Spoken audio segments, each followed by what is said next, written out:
High, বং ড্রিফটারে আপনাদের সবাইকে স্বাগত। আজকে পুরীতে আমাদের সেকেন্ড দিন। প্রভু জগন্নাথ দর্শন করে এসে একটু রেস্ট নিয়ে এখন বেরোলাম কোণারক টেম্পল যাওয়ার জন্য। আজকে পুরীতে স্ট্রিট ফুড ট্রাই করব বলে আমরা ব্রেকফাস্ট করে নিলাম বাইরেই, তারপর রওনা হলাম। পুরী থেকে কোণারকের পথে যাত্রাটা যেন গন্তব্যের থেকেও বেশি সুন্দর। এক পাশে নীল সমুদ্র, অন্য পাশে সবুজে ঘেরা রাস্তা, যা প্রকৃতির এই অপূর্ব মিলন মনকে অন্যরকম শান্তি দেয়। চলে এসেছি আমরা কোণারক মন্দিরের একদম কাছাকাছি। চলুন আমার সাথে আপনাদেরকেও নিয়ে যাই। দাদা টিকিট করে নিয়েছিল আমাদের সবার। এখন আমরা কোণারকের ভেতরে প্রবেশ করছি। কোণারক সান টেম্পল ভারতের উড়িষ্যা রাজ্যের অন্যতম ঐতিহাসিক ও স্থাপত্য শৈলীর অনন্য নিদর্শন। 1250 খ্রিস্টাব্দে পূর্ব গঙ্গা রাজবংশের রাজা নরসিংহদেব প্রথম সূর্যদেবকে উৎসর্গ করে এই মন্দিরটি নির্মাণ করেন। প্রতি বছর দেশ বিদেশ থেকে অসংখ্য পর্যটক এই ঐতিহাসিক স্থাপত্যের সৌন্দর্য উপভোগ করতে এখানে আসেন।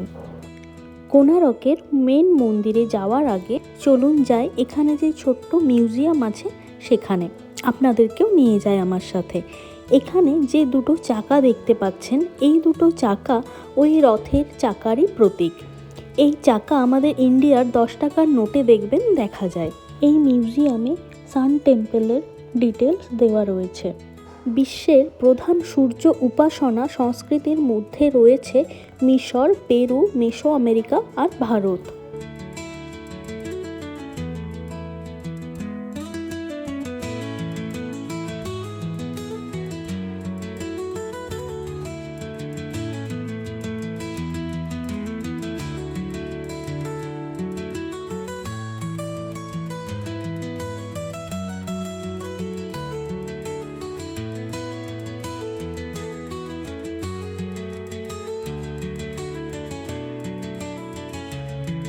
মন্দিরের দেওয়ালে খোদাই করা সূক্ষ্ম ভাস্কর্য শিল্প, সংস্কৃতি, সঙ্গীত, নৃত্য এবং দৈনন্দিন জীবনের অসাধারণ চিত্র তুলে ধরে।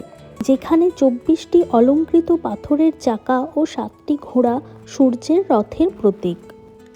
বর্তমানে মন্দিরটির মূল গর্ভগৃহ ধ্বংসপ্রাপ্ত হলেও এর জগমোহন মানে প্রার্থনা মণ্ডপ এবং সূক্ষ্ম কারুকার্য আজও দর্শনার্থীদের মুগ্ধ করে। 1984 সালে এই মন্দিরটিকে ইউনেস্কো বিশ্ব ঐতিহ্যবাহী স্থানের মর্যাদা প্রদান করে। কোণারক সূর্য মন্দির শুধুমাত্র ধর্মীয় স্থান নয়, বরং ভারতীয় ইতিহাস, শিল্পকলা, স্থাপত্যের এক অমূল্য সম্পদ।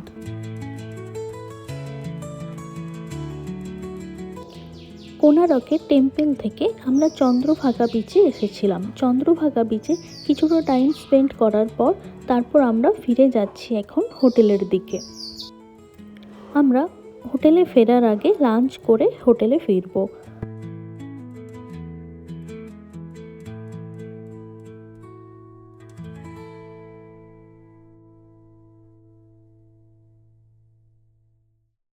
চলে এসেছি লাঞ্চ করতে। পুরীতে আমরা যে কদিন ছিলাম তার ম্যাক্সিমাম টাইম এই বেঙ্গলি রেস্টুরেন্ট আহেলিতেই আমরা খেয়েছি। পরিষ্কার পরিচ্ছন্ন, এটাই সব থেকে ভালো লেগেছে। আজকে লাঞ্চে নিয়েছি ভেজ থালি, যাতে ছিল ডাল, আলু পোস্ত, আলু ভাজা, পটলের তরকারি, চাটনি, মিষ্টি, পাঁপড় আর দই, আর তার সাথে নিয়েছিলাম পমফ্রেট কারি। লাঞ্চ করে আমরা ফিরে এসেছি হোটেলে। ঘড়ির কাঁটাতে বাজে সন্ধে 7টা। এখন আমরা বেরোলাম বিচে যাওয়ার জন্য।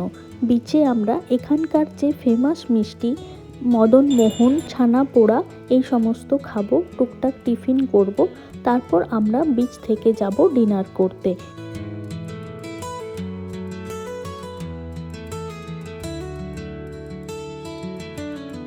চলে এসেছি আমরা ডিনার করতে। ডিনারে নিয়েছি ডাল, ডিমের অমলেট, ডিমের কারি, ভাত। এই ভিডিওটা আপনাদের কেমন লাগলো অবশ্যই আমাকে জানাবেন। সবাই খুব ভালো থাকবেন। টাটা।